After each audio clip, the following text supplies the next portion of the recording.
हाँ जी, स्टार्ट करते हैं। ये हमारे टॉपिक्स हैं जो हमने आज पढ़ने हैं। रोबोट्स को हमने पहले भी बहुत डिटेल से पढ़ लिया हुआ है, कॉन्सेप्ट सारा पढ़ लिया हुआ है, कैसे इस पे काम करना है। आज सिर्फ हमने ये देखना है कि ये रोबोट फाइल आप लोगों ने बनानी है और सबके पास लोकल प्रोजेक्ट मौजूद है। सब लोगों ने अपने अपने प्रोजेक्ट की रोबोट फाइल खुद बनाकर अपलोड कर देनी है अपनी लोकल साइट के ऊपर, ताकि नेक्स्ट टाइम जब हम वेबसाइट को अपडेट करें तो आपने मुझे बताना है कि कौन कौन सी फाइलें हैं जो अपडेट होने वाली हैं। लाजमी बात है, एक तो सबसे पहली फाइल कौन सी होगी, रोबोट्स की होगी, जो साइट मैप की होगी, जो अभी हम सीखेंगे। और ये जिस फाइल में आप चेंजेस करोगे उसको आपने अपलोड करना है, ठीक है जी। रोबोट्स में आते हैं, सबसे पहले ये नोटपैड खोल लेते हैं। अब आप लोगों ने ये फाइल खुद से बनानी है। फाइल का नाम क्या होगा, robots.txt।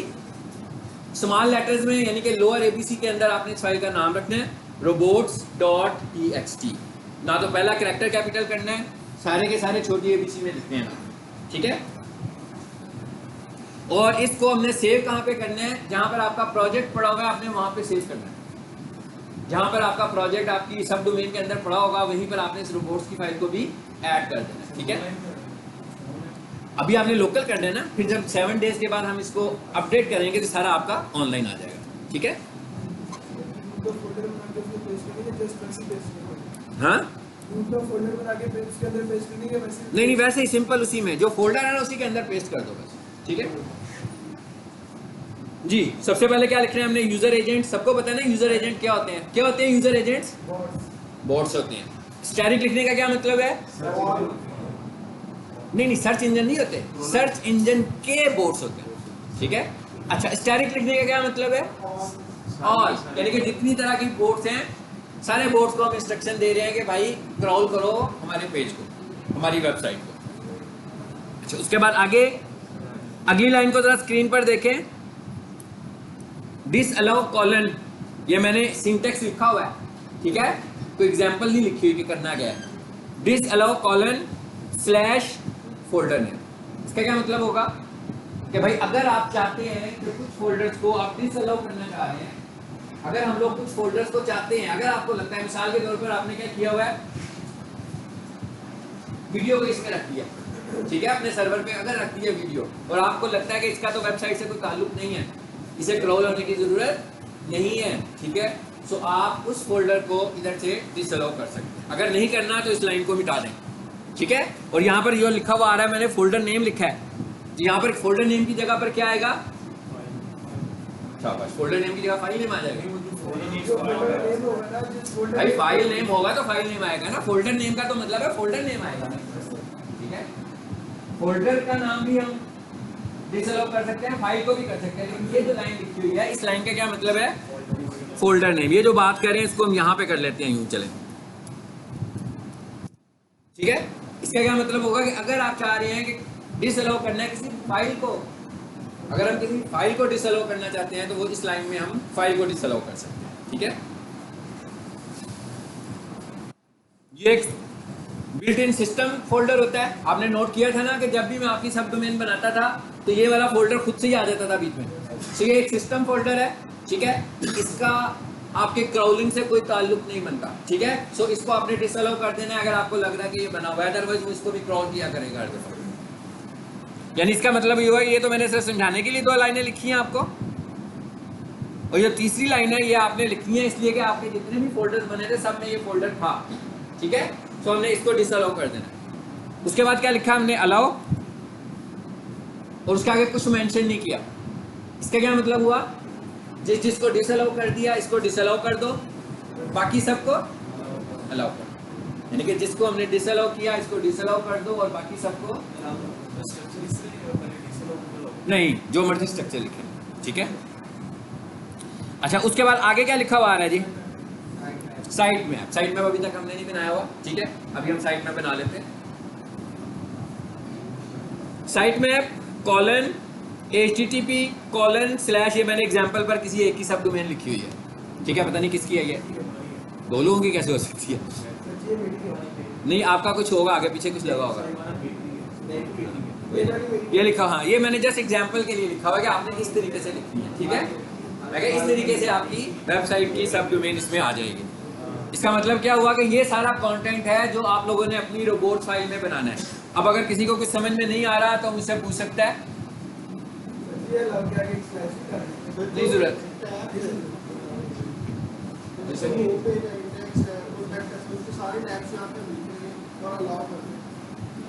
नहीं ऐसे तो नहीं, कहाँ लिखा, कुछ भी नहीं लिखा, मतलब हमने नहीं लिखा। हमने सिर्फ देखें बजाय इसके कि हम अलाउ करें, जैसे हम रिजल्ट अनाउंस करें और आपकी क्लास में से 27 स्टूडेंट्स फेल हो जाए, हाँ, तो मुझे फेल वालों को बताना चाहिए, पास वालों को बताना चाहिए। आसानी किस में होगी बताने में? 2-3 बच्चों का वो भाई ये भी पास हो गया, ये भी पास हो गया, ये भी पास हो गया, ठीक है, बाकी सबका तो अंडरस्टूड हो गया ना। तो डिसअलाउ तो सब कुछ नहीं ना करना, कुछ हिस्सा करना है ना डिसअलाउ। तो जो हिस्सा डिसअलाउ करना है, इस तरह का रिजल्ट नहीं आता ना आप लोगों का।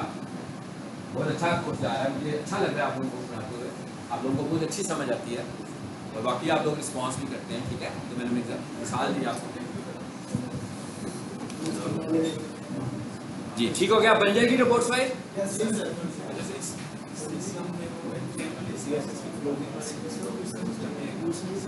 अगर आप लोगों नहीं वो छोड़ दें, वो खत्म, उसकी बात उसके साथ खत्म, ठीक है। ये रोबोट्स फाइल एक टेक्स्ट फाइल है, इसका मतलब है ये तो HTML फाइल ही नहीं है, तो हम HTML की डिस्कशन क्यों करें यहाँ पर, ठीक है, जब ये HTML फाइल नहीं है।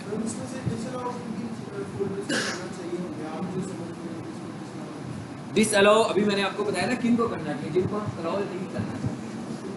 मिसाल के तौर पर मैं क्या करता हूँ, मैं अक्सर काम कर रहा होता हूँ, ठीक है, उसके बाद मैं अपडेट्स करता हूँ, तो मैं एक फोल्डर बना लेता हूँ टैब के नाम से, ठीक है।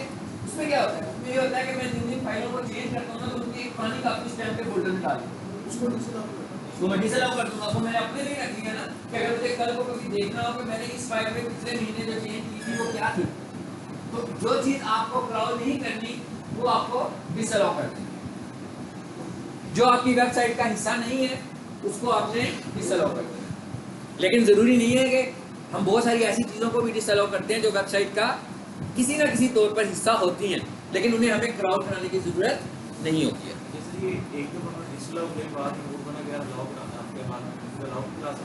हाँ, इधर आकर चेंज कर दें बस, ठीक है।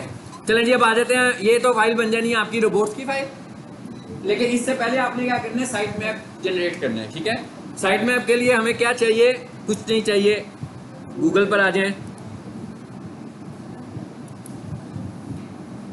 ये देखिएगा मैं कुछ लिख रहा हूं,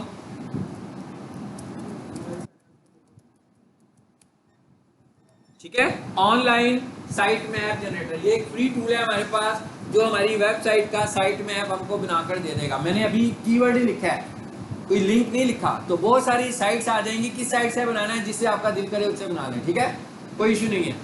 जहां पर भी लिखा होगा ऑनलाइन साइट मैप जनरेटर, उनमें से किसी को भी यूज करके आप साइट मैप बना सकते हो। आ रहा है, ये भी आ रहा है, ऊपर भी आ रहा है, ऐसे ही है ना। चलें जी, ऊपर वाले को कर लेते हैं। हाँ जी, आ गया। ये मैंने शायद इसमें पहले यूज किया हुआ ना, इसलिए इस तरीके से आ रहा है जी।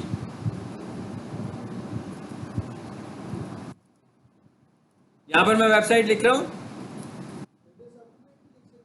हाँ उसी के कर रहे हैं, वही तो कर रहे हैं।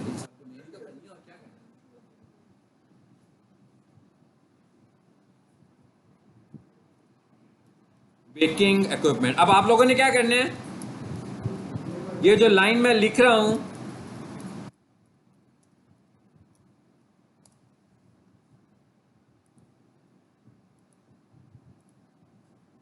जी, ये जो मैंने लाइन लिख दी है www.bakingequipment.dckitchen.org। सो आप लोगों ने क्या करना है, साइट मैप जब बनाना है, रोबोट से पहले आपने साइट मैप बना लेना है, ओके।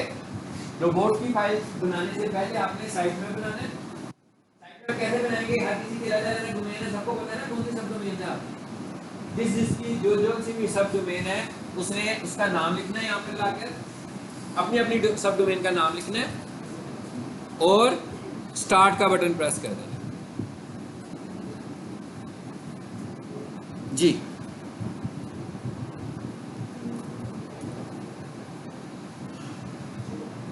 बन गई, लिखा हुआ आ गया व्यू साइट मैप डिटेल्स, ठीक है। इसका क्या मतलब हुआ कि आपकी साइट मैप की फाइल बन गई है। जरा व्यू पे करें और ये क्या लिखा हुआ है,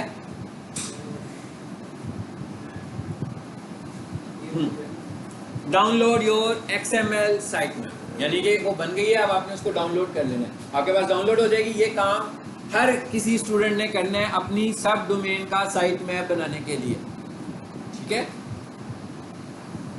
और उसके बाद क्या कह रहा है, upload it into the main root folder of your website. कहता है क्या करना है, आपने इसको अपनी वेबसाइट के मेन रूट के ऊपर अपलोड करना होता है, ठीक है। बेसिकली अगर हमारे पास एक ही हमारी वेबसाइट हो तो हम इसको मेन रूट पे लगाएंगे। अभी हमने क्योंकि सब फोल्डर्स बनाए हुए हैं तो हम इसको सब रूट के अंदर रखेंगे, यानी कि सब रूट का मतलब क्या है कि आपका फोल्डर जहां पर आपकी वेबसाइट एग्जिस्ट करती है। लें इसको डाउनलोड करते हैं जी, आ गई है। इसका नाम साइट मैप ही होना चाहिए, साइट मैप 0 1 2 3 4 नहीं होना चाहिए, ओके। सो जब इसको डाउनलोड करने लगे आप तो अगर आपके पास पहले से कोई साइट मैप की फाइल पड़ी होगी तो उसको डिलीट कर दें ताकि वो उसका नाम रीनेम ना करे। आपको पता है ये नाम रीनेम क्यों होता है, डुप्लीकेशन की सूरत में रीनेम हो रहा होता है ना। जब एक फाइल पहले से मौजूद होती है तो डुप्लीकेट करने के लिए वो उसको रीनेम करता है। जैसे ही आप देख रहे हैं दूसरी वाली सही आ रही है नीचे साइट मैप। अब आपने क्या करना है, इस फाइल को कॉपी करना है बस, ठीक है। इस फाइल को भी कॉपी कर लेना है उधर ही मेन रूट पर, रोबोट्स को भी हमने मेन रूट पे कॉपी करना है, यानी 2 फाइलें हो गई, अपलोड करने वाली 2 फाइलें हो गई, सेव करने वाली 2 फाइलें होगी। रोबोट्स की फाइल आप खुद बना रहे हो, रोबोट्स की फाइल आप खुद बना रहे हैं। और चले अब आ जाते हैं वापस इसमें। जब आप साइट मैप जनरेट कर चुके होंगे, यानी कि साइट मैप बन चुका है, फाइल की सूरत में आपके पास आ चुका है, अब हमने क्या करना है, रोबोट्स फाइल की आखिरी लाइन में क्या लिखना है, रोबोट्स फाइल की आखिरी लाइन में हमें क्या लिखना है, साइट मैप कॉलन HTTP, उसके बाद आगे क्या लगा दिया जी, www भी लगा दे तो डजंट मैटर, ठीक है। इसमें नहीं लगा हुआ तो कोई परेशानी वाली बात नहीं है।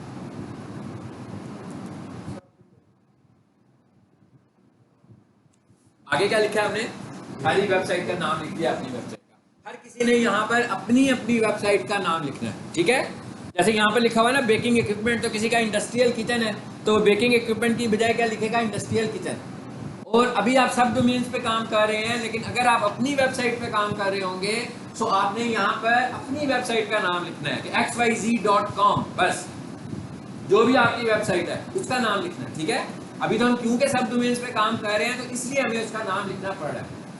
अगर मैं कहूँ मेरी वेबसाइट dckitchen.org है तो मैं लिखूंगा dckitchen.org, इतना लंबा चौड़ा नाम नहीं लिखूंगा। अगर मैं ये कहूँ मेरी वेबसाइट geo.tv है तो मैं सिर्फ क्या लिखूंगा, geo.tv। अभी तो हमने क्योंकि सब डोमेन्स बनाई हैं तो इसलिए हम यूं कर रहे हैं। क्लियर हो गया,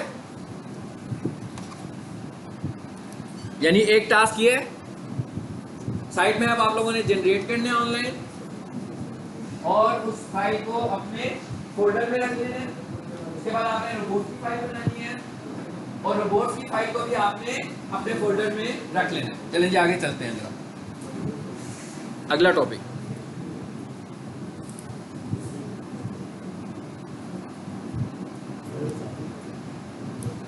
पहले मेटा को देख लेते हैं।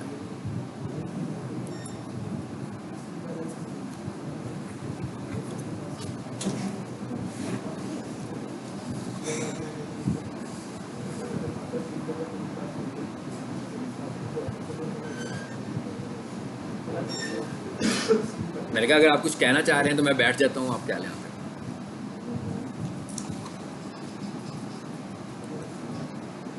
जी टाइटल का हमने बना लिया था टैग, अब हम देखने लगे हैं मेटा डिस्क्रिप्शन, ठीक है। इससे पहले जरा इस नोट्स में आते हैं जो हमने आज डिस्कस भी थोड़े से करने हैं। इस पार्ट पर आ जाए जरा, right Meta descriptions. Meta descriptions आपने हेड पोर्शन में लिखना है, वो भी मेरे पास ऑनलाइन जो टूल है मैं उसी की मदद से मेटा का डिस्क्रिप्शन टेक्स्ट बना लूंगा, ठीक है। खुद से भी लिख सकते हैं, डजंट मैटर कि हम उस टूल से ही बनाएं। उस टूल का ये फ़ायदा होता है कि हमें सिर्फ लिमिटेशंस का साथ साथ पता लग जाता है। ऐसे ही है ना, टाइटल अगर बड़ा होता है तो हमें पता लग जाता है। ये देखें ज़रा, ये मेटा डिस्क्रिप्शन हमें नज़र कैसे आती है। जब भी हम किसी वेबसाइट को सर्च करते हैं, सर्च इंजन में जाकर, तो सबसे ऊपर हमें क्या नज़र आ रहा है? सबसे ऊपर वेबसाइट आ रही है, वेबसाइट के नीचे टाइटल आ रहा है, और टाइटल के नीचे जो आ रहा है हमारे पास, दैट इज डिस्क्रिप्शन। ठीक है, इसका बहुत ज़्यादा रोल नहीं होता बहुत सारे लोगों के मुताबिक, लेकिन क्योंकि इसने डिस्क्रिप्शन टेक्स्ट ही दिखाना है आपको। आपका जब रिजल्ट आना है, जब आपकी वेबसाइट ऊपर आ रही है, तो आना तो आपका डिस्क्रिप्शन टेक्स्ट ही है। ऐसे ही है ना, देख रहे हैं ना, हमारा डिस्क्रिप्शन टेक्स्ट नज़र आ रहा है, सो हम इसको बहुत अहमियत देते हैं।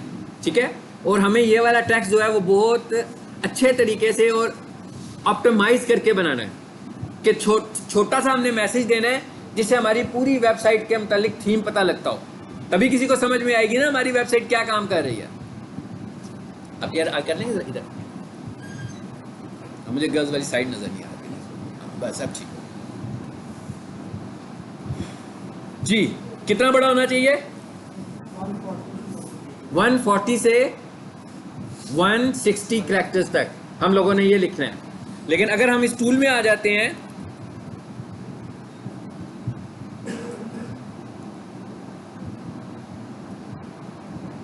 जी,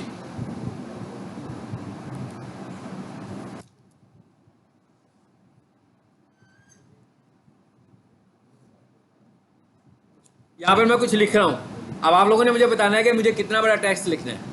लेकिन आपने ये याद रखना है कि अगर हमने इतने कैरेक्टर्स में रहना है तो हमें इतने कैरेक्टर्स में अपना मैसेज भी कन्वे करना है पूरा। ठीक है,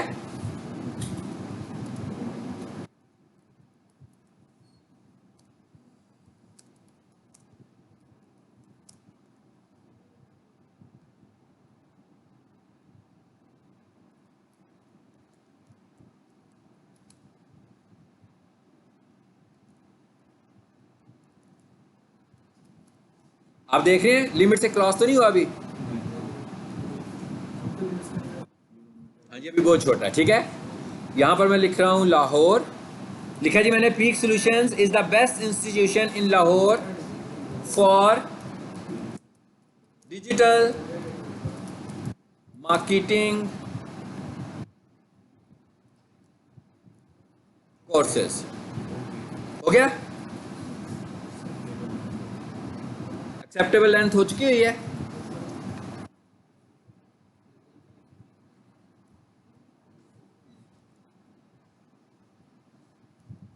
देखेंगे अगर हमारा बात बनती है कि नहीं बनती है।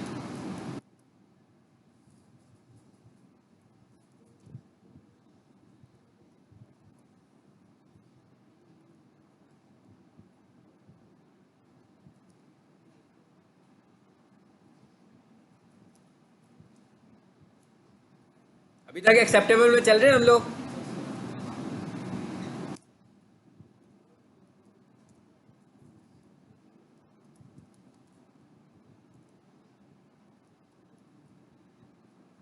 ठीक हो गया? ठीक है, अब हमारा कोई आई थिंक सो सेंटेंस पूरा नहीं आएगा आगे, अगर मैं आगे लिखूं ना।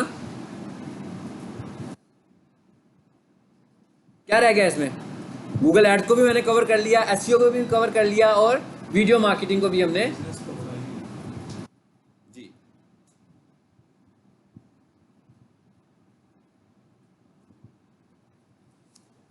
देखते हैं लिख देता है हमें कि नहीं लिखने देता।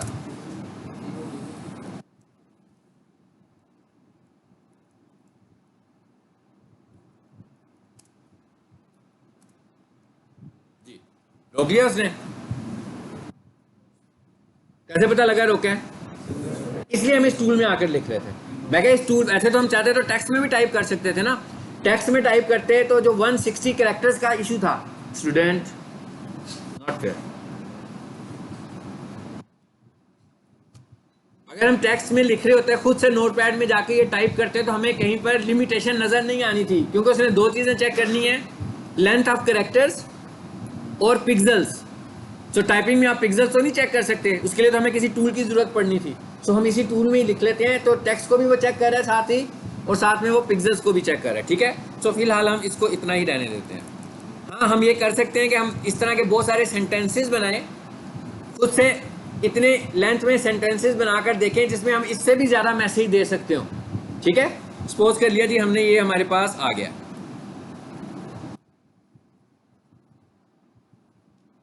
ये तो मैंने खुद से यहाँ पे टाइप करके दिखा दिया, ठीक है।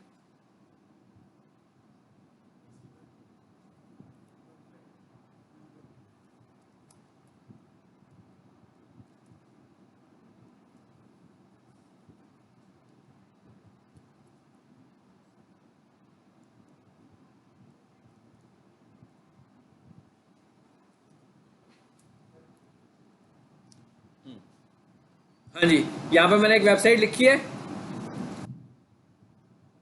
और इसको मैंने कहा जी जनरेट प्रीव्यू। नेट चल रहा है, दोबारा से करें। पहले मैंने क्या किया, वैसे टेस्ट करवाया आपको कि आप खुद से बनाना चाह रहे हो वेबसाइट के बगैर। अब हमने एक वेबसाइट उसको दे दी है, कोई सी भी वेबसाइट लिख सकते हैं, कोई आपसे वो नहीं मांगेगा, उसके क्रेडेंशियल्स नहीं मांगेगा कि भाई ये वेबसाइट क्या है, इसके मतलब डिटेल बता दो जी।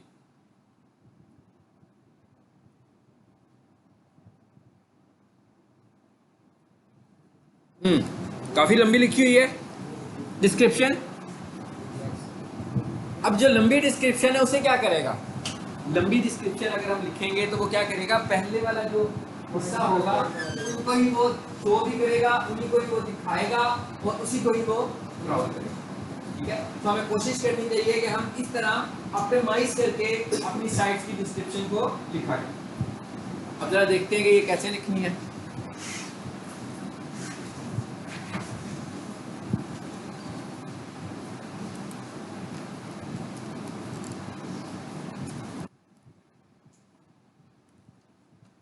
उनकी तबीयत ठीक है, आप ठीक है, नहीं ठीक तो एक बाइट से राउंड ले आए।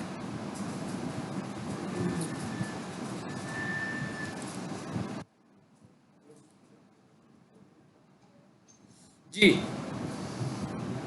जरा आप देख लें, ये मैंने साइट के डिस्क्रिप्शन खोल दिया है ताकि आपको पता लग जाए आपने डिस्क्रिप्शन किस तरह लिखना है।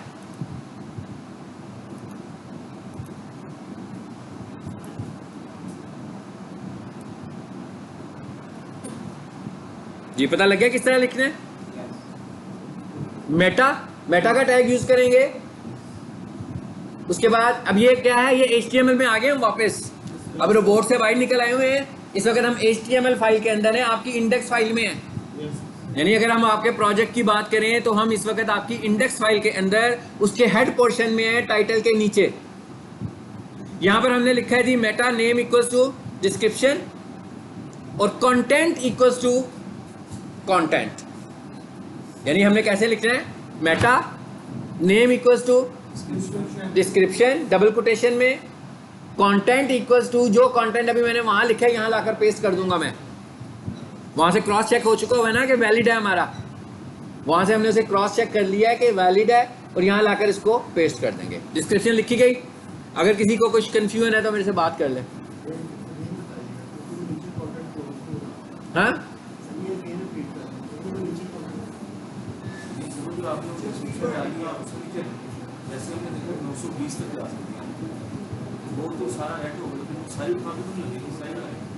नहीं नहीं, हमारा जो हमने जो लगाया था वो तो लॉजिकली यूज किया था ना। बैक करें ना जरा, रेड से हमने ग्रीन तक ही लिखा था, लेकिन जो अप वाला है इस साइड का जो देखा वो ज्यादा है ना, इसको तो छोड़ देना, हमने तो अपना बनाना सीखा ना, ठीक है। मैं क्या इसको छोड़ दें, ये तो हमने आप एक वेबसाइट पर आए हैं ना, ये तो हम एक वेबसाइट पर आए हैं। उसका ये फायदा है, इसको यहाँ लाने का ये फायदा है कि आप उसको एडिट कर सकते हो ना। यानी कि वेबसाइट से वेबसाइट को लेने का क्या फायदा हुआ, वेबसाइट को लेने का ये फायदा हुआ कि भाई दिखा दो मुझे कि मैंने मेटा ठीक लिखा हुआ है कि नहीं। वो कह रहा है ठीक नहीं लिखा हुआ, ये भी बता रहा है कि कितना आप आगे गए हुए हो। अब मैं उसे एडिट करके मैनेज कर सकता हूँ ना, मुझे उधर दिखा देगा ना कि भाई इतना ठीक है। आपको बताया तो अभी 160 पिक्सल भी बताई है, पिक्सल्स में भी बताया है और कैरेक्टर्स में भी बताया है।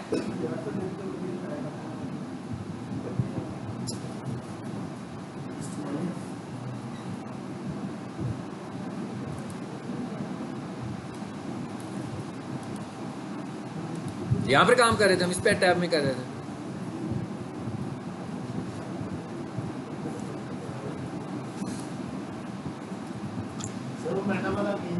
जी मैं दोबारा कर देता हूँ।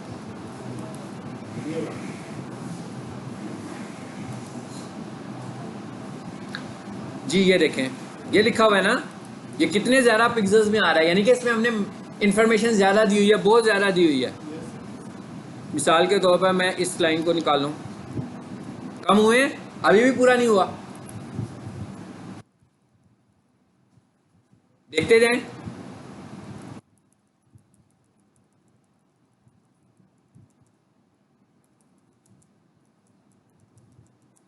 नाइन 900 समथिंग था, कितने थे पिक्सल्स?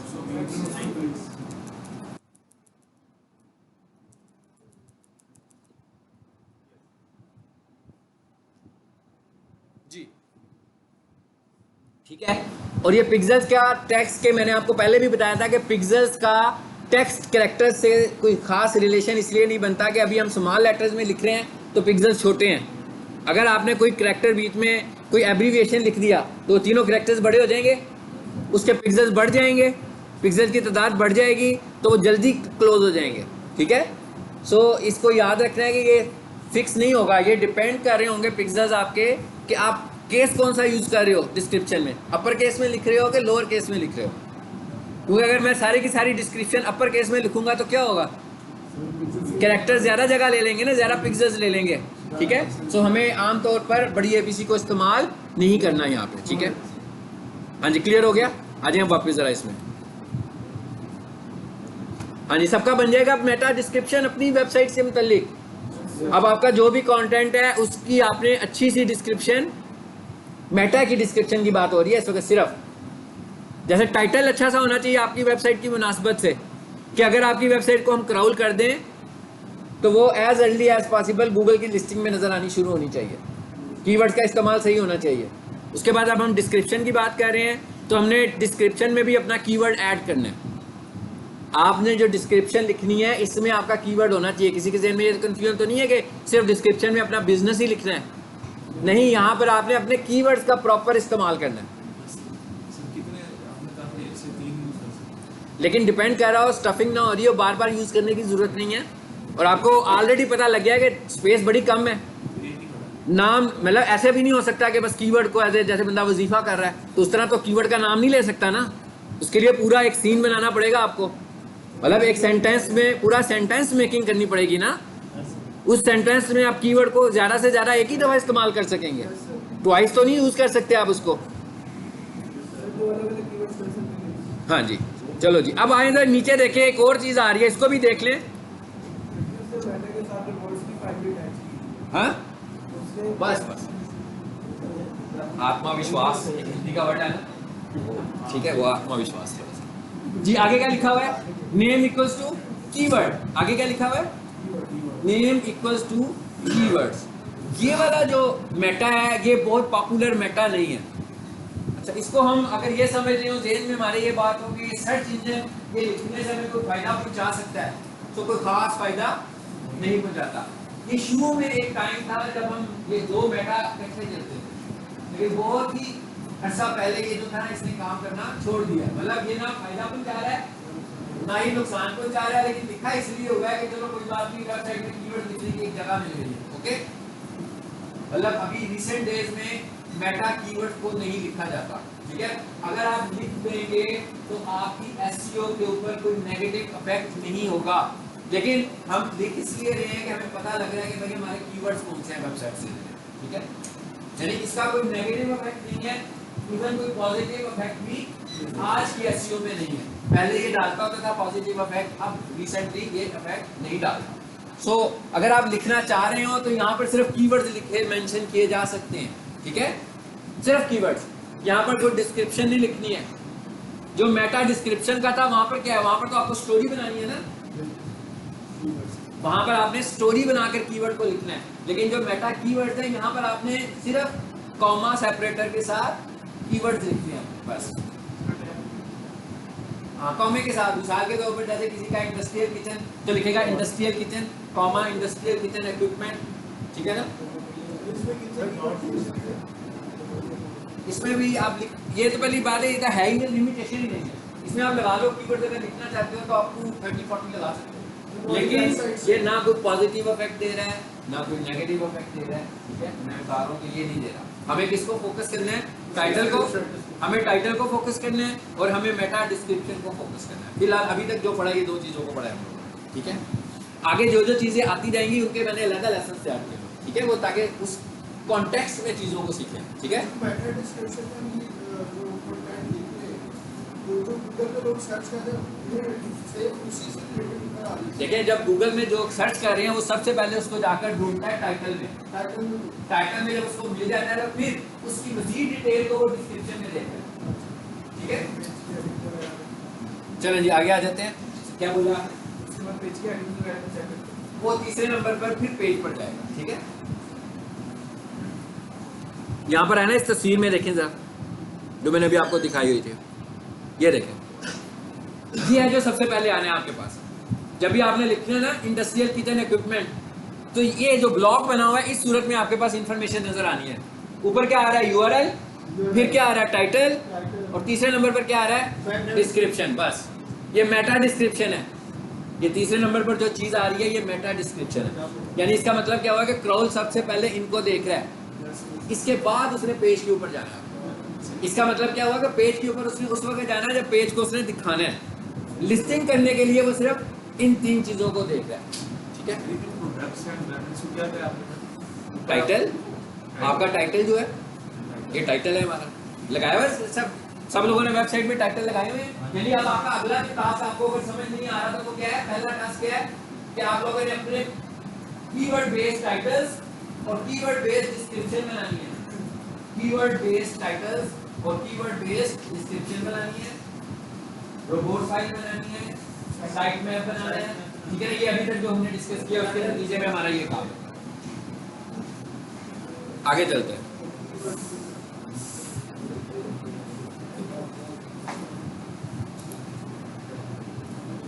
जी।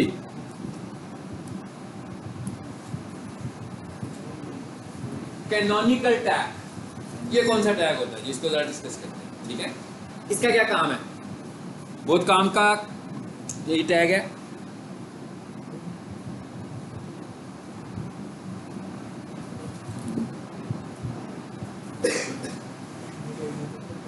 जी स्क्रीन आ गई है। If you have the same or similar content available under different URLs, अब वो ये कह रहा है कि अगर आपको लग रहा है कि आपके पास एक ही तरह का कंटेंट जो है वो एक से ज़्यादा पेजेस पर मौजूद है, अब वो 100% भी एक जैसा होता है। अब हम इस वक्त क्या बात कर रहे हैं? इस वक्त हम अपने कंटेंट की बात कर रहे हैं, हम दूसरों के कंटेंट की बात नहीं कर रहे, हम किसी कंपटीटर की वेबसाइट की बात नहीं कर रहे, बल्कि हम ये कह रहे हैं कि हमारी ही वेबसाइट के जो डिफरेंट पेजेस हैं उनके अंदर डुप्लीकेट कंटेंट पड़ा हुआ है। वो पार्टली भी हो सकता है, 70% भी हो सकता है, 100% भी हो सकता है, ठीक है। पार्टली भी हो सकता है। तो अब वो क्या कह रहा है? कहता है जब वो डुप्लीकेट कंटेंट उसको आपकी वेबसाइट पे मिलेगा तो क्राउलर परेशान हो जाएगा कि भाई इसमें से कौन सी वेबसाइट है, क्राउल किसको करना है। कंटेंट तो एक जैसा दोनों का, आपके ही सब पेज के ऊपर 50% कंटेंट मिलता हुआ नजर आ गया उसको। अब वो कंफ्यूज हो गया कि मैंने क्रॉल किसको करना है, इंडेक्स किसको करूं मैं? पहले इसको इंडेक्स करूं कि दूसरे वाले पेज को इंडेक्स करूं? मेन इंडेक्सिंग पे किसको लेकर आऊं? टॉप राइट पे इंडेक्सिंग किसकी करूं? यानी अब हमें गूगल को खुद से बताना पड़ेगा कि भाई ये वाला जो पेज है ये मास्टर कॉपी नहीं है, ठीक है। हमें कहना पड़ेगा कि ये जो पेज है जहां आपको डुप्लीकेट कंटेंट नजर आ रहा है बेसिकली ये डुप्लीकेट कॉपी है, इसकी जो मास्टर कॉपी है वो इस जगह पे पड़ी हुई है। समझ आ गई क्या बात है? ये कैनोनिकल टैग का पर्पस समझ में आया? हम बताएंगे कि मास्टर कॉपी कौन सी है, ताकि जब वो इंडेक्सिंग कर रहा होगा क्राउलर तो वो उसकी बजाय इंडेक्सिंग में टॉप राइट पे इसको भी लेकर आएगा, लेकिन इसको नीचे लेकर आएगा और उसको मेन पेज के ऊपर रखेगा। समझ आ गई? कंटेंट डुप्लीकेशन का क्या मतलब है कि मिसाल के तौर पर हो सकता है कि एक इमेज आपने होम पेज पर भी लगाया हुआ है, एक पैराग्राफ आपने होम पेज पे भी लिखा हुआ है और वही वाला सब कुछ आपका कंटेंट जो है वो दूसरे पेज पर भी नजर आने लगा हुआ है। तो अगर हम दूसरे पेज पर जाएंगे तो हम उसको बताएंगे कि भाई इसको इंडेक्स नहीं करना, यानी कि हम इंडेक्सिंग करने से मना नहीं कर रहे, इंडेक्सिंग हो रही है, हम कह रहे हैं कि भाई ये डुप्लीकेट है, ओरिजिनल वाला ये है, तो ये बताने के लिए हम कैनोनिकल टैग इस्तेमाल करते हैं। ठीक है, कैसे इस्तेमाल करते हैं जरा ये देखें।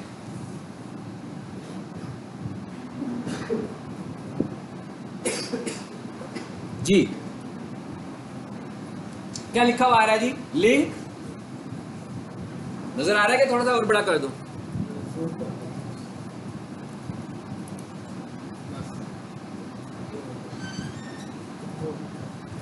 नीचे वाले को देख लें, ऊपर वाला अगर स्मॉल नजर आ रहा है तो कोई बात नहीं। ठीक है, नीचे एक ही चीज लिखी हुई है, link relation equals to canonical. अब ये कहां बात हो रही है? ये मेरे पास एक डुप्लीकेट पेज है, मेरी एक फाइल है index.html और एक मेरी फाइल है commercial kitchen equipment.html।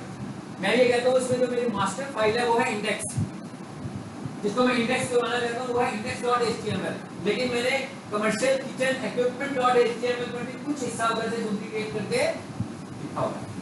तो मैं जब commercial kitchen वाली फाइल में आऊंगा तो वहां मैं कैनोनिकल टैग लगाऊंगा। यानी कैनोनिकल टैग कहाँ लगेगा? हर उस पेज पर लगेगा जिसको आप डुप्लीकेट समझेंगे। एक पेज के ऊपर सिर्फ एक ही कैनोनिकल टैग, ये नहीं खिचड़ी नहीं पका देनी कि भाई ये उसका भी डुप्लीकेट है, ये उसका भी डुप्लीकेट है, ये उसका भी डुप्लीकेट है, ऐसे भी नहीं करना। एक पेज के ऊपर आप सिर्फ एक कैनोनिकल टैग इस्तेमाल कर सकते हो। यानी इसका मतलब क्या हुआ कि डुप्लीकेट कंटेंट भी किसी एक पेज के इस्तेमाल कर सकते हैं, मल्टीपल पेजेस का इस्तेमाल नहीं कर सकते। अगर करेंगे तो आप ही का डैमेज होगा, वो उसकी इंडेक्सिंग को पास नहीं करेगा। ठीक है, ये कैनोनिकल टैग कौन सी HTML फाइल पे लगेगा?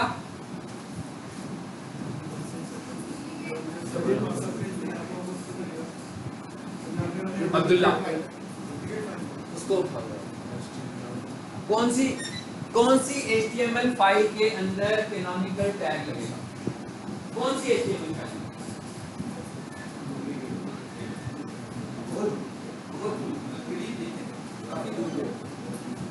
हाँ जी, आप डुप्लीकेट पेज के ऊपर लगेगा। यानी मेरे पास एक फाइल है मेरी index.html, जब मैं वेबसाइट खोलता हूँ तो मेरी इंडेक्स फाइल चलती है ना, उसके बाद उसी वेबसाइट पे मेरे पास एक और फाइल है, उसका नाम है commercial kitchen equipment.html।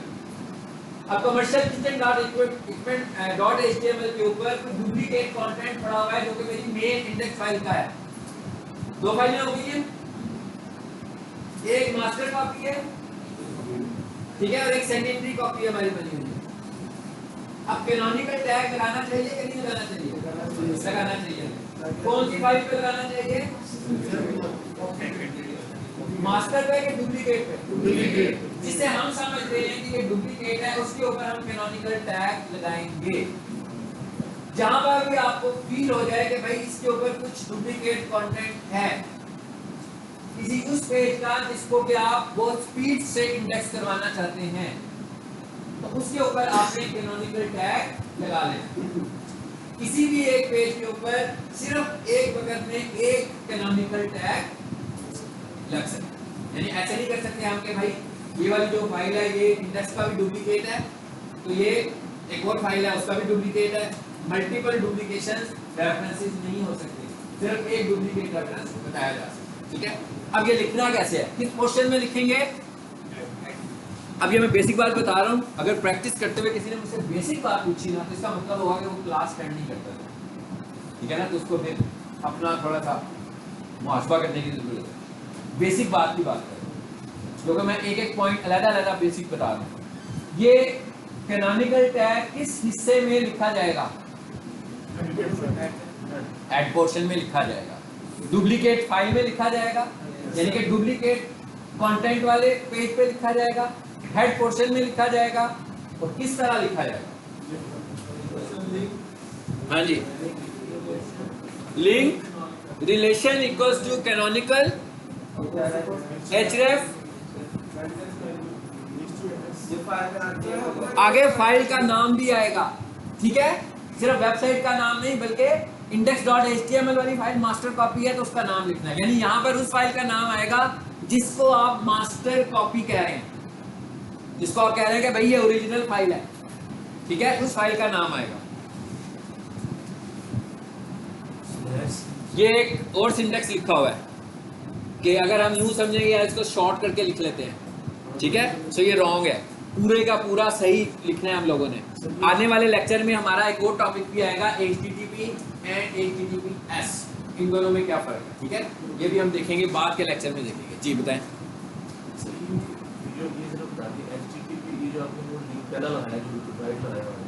एग्जांपल में आप कह रहे हैं जो मास्टर है वो है ना, मास्टर को भी हाँ जी, आप उसी के अंदर मर्ज कर दिया। आप समझे या यूँ समझें, देखें ये लिखा हुआ है, ये हमारा पेज खुला हुआ है कमर्शियल किचन इक्विपमेंट .html का, सही है, DC किचन की वेबसाइट है। अब हमने कैनोनिकल टैग लगा दिया कमर्शियल किचन इक्विपमेंट .html में, हाँ,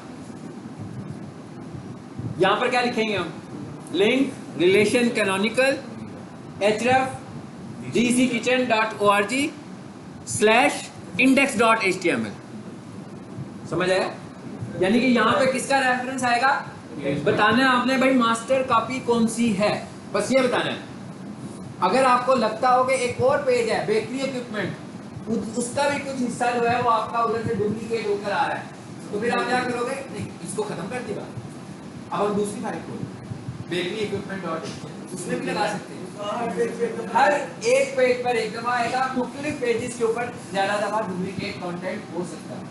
और ये काम किधर हो रहा है, ये टोटल काम आपकी अपनी वेबसाइट का है, ये किसी और वेबसाइट की डुप्लीकेट कंटेंट की बात नहीं हो रही है, ये आपका, इसलिए कि अगर आप अपनी ही वेबसाइट के ऊपर डुप्लीकेट कंटेंट कर देंगे तो कोई भी पेज सही तरीके से इंडेक्स नहीं होगा। आपको हर अपने डुप्लीकेट कंटेंट वाले पेज के ऊपर ये बताना है कि भाई ये असल नहीं है। असल अगर आप चाहते हैं कि किसी एक की इंडेक्सिंग फास्ट हो तो आपको असल सिर्फ एक ही रखना पड़ेगा कि भाई इसके ऊपर भी ये डुप्लीकेट कंटेंट आ गया, ये दो तस्वीरें लगी हुई हैं, दो के होम पेज पे भी लगी हुई थी तो हमने वहीं से उठा के यहाँ भी लगा दी है, तो आपने इंडेक्स उसी को करना है, ठीक है। हाँ जी, समझ आइए कि नहीं आइए?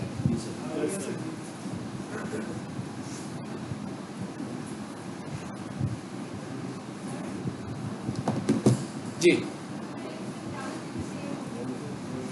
अगर एक से ज्यादा पेजेस के ऊपर हमने होम पेज का कंटेंट फीड किया हो, ठीक है, एक से ना, फिर हम दूसरी फाइल पे जाएंगे, सेम यही मैं यहाँ पर एक करके दिखाता हूँ, नेक्स्ट लिख के दिखाता हूँ।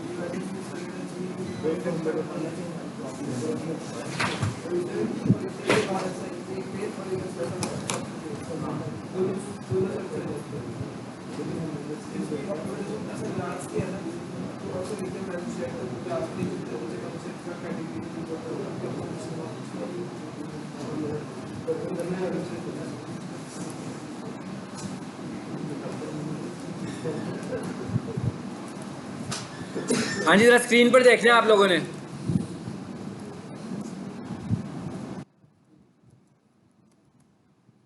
जी स्क्रीन पर देखना है, सब लोगों ने देखना है।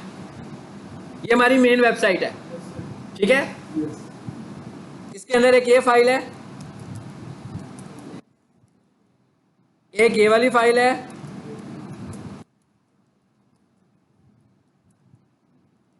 और सपोज कर रहे हैं हम कि एक फाइल ये है जी कॉफी शॉप, सपोज कर लिया हमने। ये सारी तीनों फाइलें मुझे कहाँ पे मिल रही हैं, dckitchen.org के अंदर, ठीक है। अब हम ये, इसका मतलब क्या हुआ, हम किसे कह रहे हैं, ओरिजिनल कौन सी है,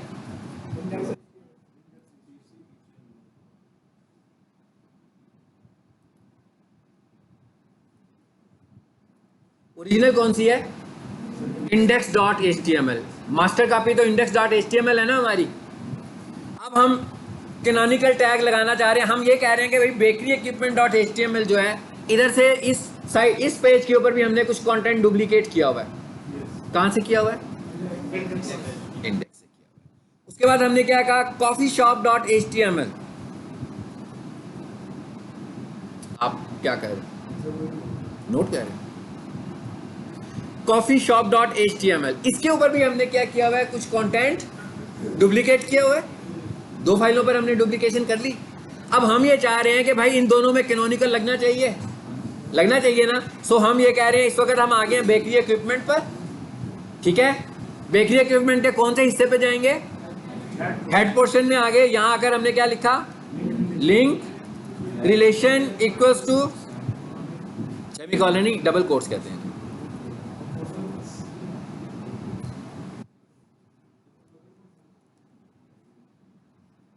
ये सिर्फ आपको मैं समझाने के लिए ये लिख रहा हूं, टाइप कर रहा हूं जी। यहां क्या आएगा?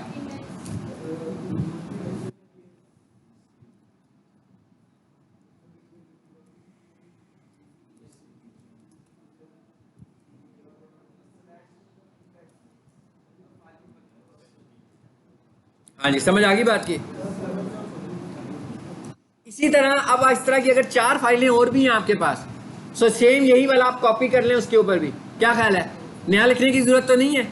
हम कहीं पर भी यहाँ पर ये नहीं बता रहे, बेकरी इक्विपमेंट का कहीं तज़किरा नहीं हो रहा, सिर्फ वहां बैठकर काम कर रहे हैं, यानी कि कोडिंग उस फाइल के अंदर हो रही है, लेकिन उसका नाम लिखने की जरूरत नहीं है। तो ये था हमारे पास कैनोनिकल टैग। ठीक हो गया? अब आपने ये देखना है कि आपकी वेबसाइट के ऊपर अगर कुछ डुप्लीकेट कंटेंट है मल्टीपल पेजेस के ऊपर, तो जिस पेज के ऊपर डुप्लीकेट नजर आ रहा होगा आपको, इवन एक ऑब्जेक्ट भी नजर आ रहा होगा, तो आप उसको इसके पास भेज दें। ठीक है कि भाई इसकी मास्टर कॉपी ये वाली है। नहीं, वैसे नहीं लगाना चाहिए, वैसे नहीं लगाना चाहिए। अगर आपको लग रहा हो कि एक पैराग्राफ डुप्लीकेट है या एक तस्वीर डुप्लीकेट है, फिर तो लगा देना चाहिए, ठीक है ना। लेकिन अगर आपको 100% यकीन हो गया आपका हर टैग यूनिक है, हर आपका HTML फाइल यूनिक है, तो लगाने की जरूरत नहीं है। चलो जी, आ जाए वर्डप्रेस में। आ गए, जरा स्क्रीन पर देखें। वर्डप्रेस पे आ गए। वर्डप्रेस में ये कहाँ पे लगेगा? SEO के अंदर जाएंगे, सो यहाँ पर हमारे पास कैनोनिकल टैग की ऑप्शन नजर आ रही होगी। ठीक है,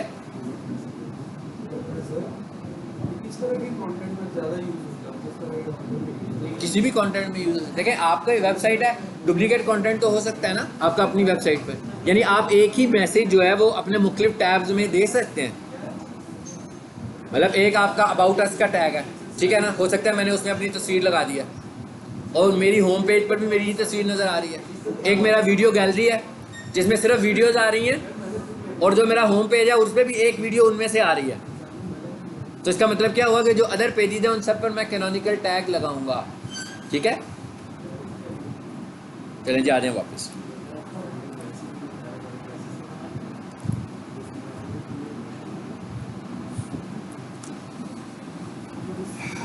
जी, ये किसी की ख्वाहिश थी, वो भी आई गया साथ ही। हाँ, आपकी ख्वाहिश थी। What is meta no index, इसका क्या मतलब है? अब एक तो हम लोगों ने क्या किया हुआ है, रोबोट्स की फाइल बनाई है। हाँ, अब रोबोट्स की फाइल हमने जब बना लिया, उसका काम खत्म हो गया, लेकिन हमारी कुछ फाइल ऐसी हैं जिनको हम इंडेक्स नहीं करवाना चाह रहे, बिल्कुल लाइक इन स्टाइल, जैसे हम इन स्टाइल यूज कर रहे थे, ये वाला काम भी हम कहाँ कर रहे हैं? हेड पोर्शन में यूज कर रहे हैं। The no index directive is an often used value in meta tag that can be added to the HTML source code. Suggest to search engines, और कौन से सर्च इंजन की बात हो रही है? मोस्टली गूगल की बात हो रही है। To not to include that particular page to its list of search results, यानी इसको क्रॉल ना करे वो। अगर आप चाह रहे हैं कि बीच में से कुछ ऐसे पेजेस भी आपके हैं जिसको आपने रोबोट्स में नहीं डायरेक्शन दे रहे, बल्कि HTML में ही डायरेक्शन देनी पड़े। एक मेन डायरेक्शन तो आप उसमें देकर आए हुए हैं, एक यहाँ से भी आप डायरेक्ट डायरेक्शन दे सकते हैं। इसका क्या मतलब हुआ? Meta name equals to robots, content equals to no index. इसका क्या मतलब है? भाई ये वाली जो फाइल है इसको इंडेक्स नहीं कर। ये आप अगर आपको याद हो किसी जी, आप बताएं पहले।